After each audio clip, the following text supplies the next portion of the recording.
Assalamualaikum warahmatullahi wabarakatuh. Selamat malam semuanya. Video ini dibuat malam-malam, jadi saya ucapkan selamat malam untuk semuanya. Nah, kembali lagi kita akan belajar di subtema 2,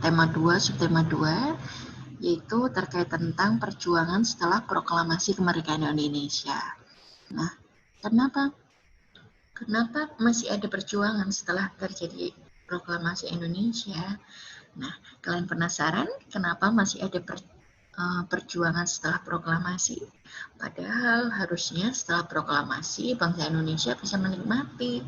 Apakah setelah perjuangan kita lantas hanya happy-happy saja? Tidak seperti itu, tapi masih menghadapi beberapa perjuangan. Kenapa? Yuk, mari kita cari tahu bersama. Nah, setelah dilakukan proklamasi pada tanggal 17 Agustus 1945, ternyata bangsa Indonesia itu harus masih tetap berjuang mempertahankan kemerdekaan Indonesia dari beberapa perlawanan melawan salah satunya dari pemerintahan Belanda pada waktu itu ya. Belanda itu tidak langsung merelakan kemerdekaan Indonesia, tapi melakukan beberapa perlawanan. Di antara nanti terjadi di pertempuran Surabaya, kemudian ada Bandung Lautan Api, kemudian ada serangan umum 11 Maret ya, yang terjadi di Yogyakarta, kemudian pertempuran Medan Area yang terjadi di Medan, hampir di beberapa tempat ini ya. Kemudian terjadi di Surakarta, pertempuran umum Surakarta. Nah, sebelumnya mari kita bahas satu persatu ya. Nah, yang pertama ini kita akan membahas tentang pertempuran Surabaya. Pada pertempuran Surabaya ini terjadi pada tanggal 25 Oktober 1945. Bagaimana proses terjadinya? Jadi di sini ada tentara sekutu pada waktu itu dipimpin oleh Jenderal Walabi ya. Nah, ini terjadi kontak antara para pemuda Indonesia dengan pasukan Inggris. Sekutu dari Inggris ya. Pasukan Inggris pada waktu itu dipukul mundur untuk akhirnya Brigadir Jenderal Walabinya ini berhasil dikalahkan, pada waktu itu terbunuh ya. Kemudian pada tanggal 9 November 1945, Inggris mengultimatum yang berisi semua pimpinan dan orang Indonesia yang bersenjata itu harus melaporkan dan meletakkan senjatanya di tempat serta menyerahkan diri dengan mengangkat tangan. Nah, seperti ini nih, Jenderal Walabinya ya. Nah, kemudian ditolak, tapi ultimatum ini ditolak oleh pihak Indonesia. Pada tanggal 10 November terjadi pertempuran dahsyat di Surabaya. Ini terjadi baik di darat, laut maupun di udara. Sehingga peristiwa 10 November ini diperingati sebagai Hari Pahlawan, karena pada saat pertempuran ini banyak juga pahlawan-pahlawan kita yang gugur. Nah, pada gambar ini ditunjukkan bagaimana mobil Brigadir Walabi yang hancur di Surabaya dan kemudian ini ada Bung Tomo pada waktu itu yang ikut berjuang mengelontarkan semangat perjuangan gitu. Nah, kemudian selanjutnya di sini seperti biasa ada kita diminta untuk membuat peta pikiran. Nah, peta pikiran ini bisa kita langsung isi pertanyaan apa, misalnya apa yang terjadi pada bacaan tersebut, pertempuran yang terjadi di kota Surabaya. Mengapa?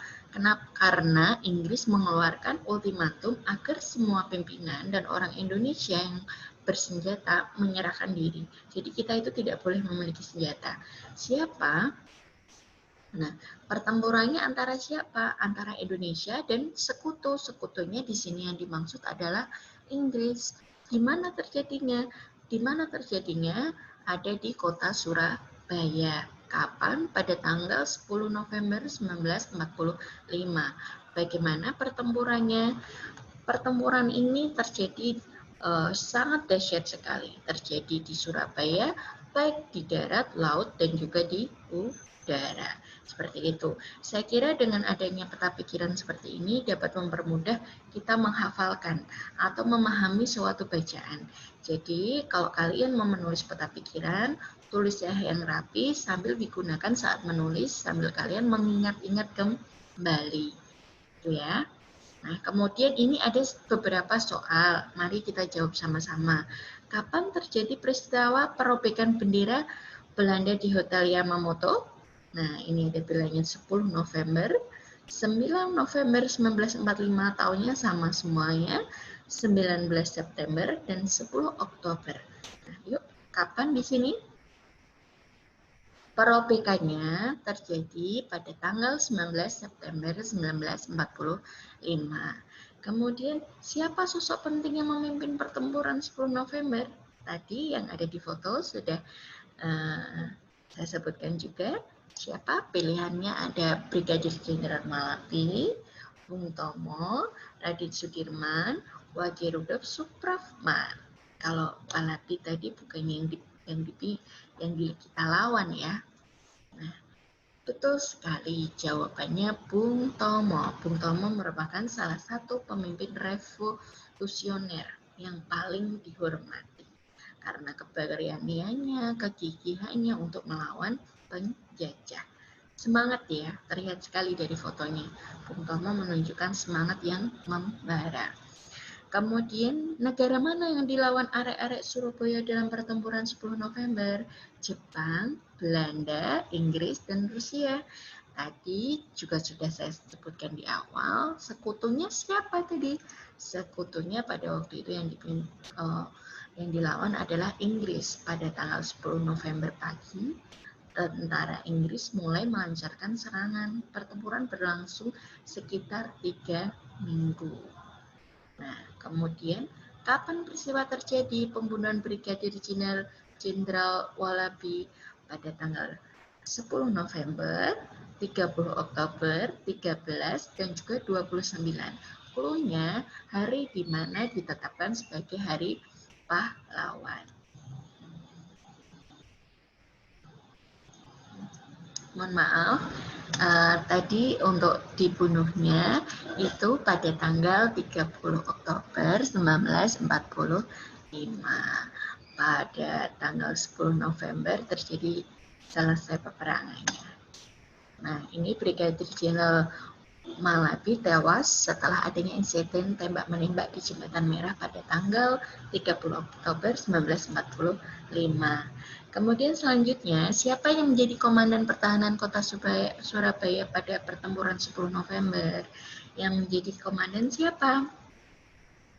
Maijen Sungkono yang menjadi komandan pertemuan pemuda dan kelompok bersenjata di Surabaya akibat ultimatum tentara Inggris memutuskan mengangkat Sungkono sebagai komando pertahanan kota Surabaya. Oke, terima kasih untuk pertemuan kali ini. Sampai kita membahas tentang pertempuran yang ada di Surabaya. Sampai ketemu di pertemuan selanjutnya. Semoga bermanfaat dan tetap semangat belajar. Assalamualaikum warahmatullahi wabarakatuh. Bye-bye.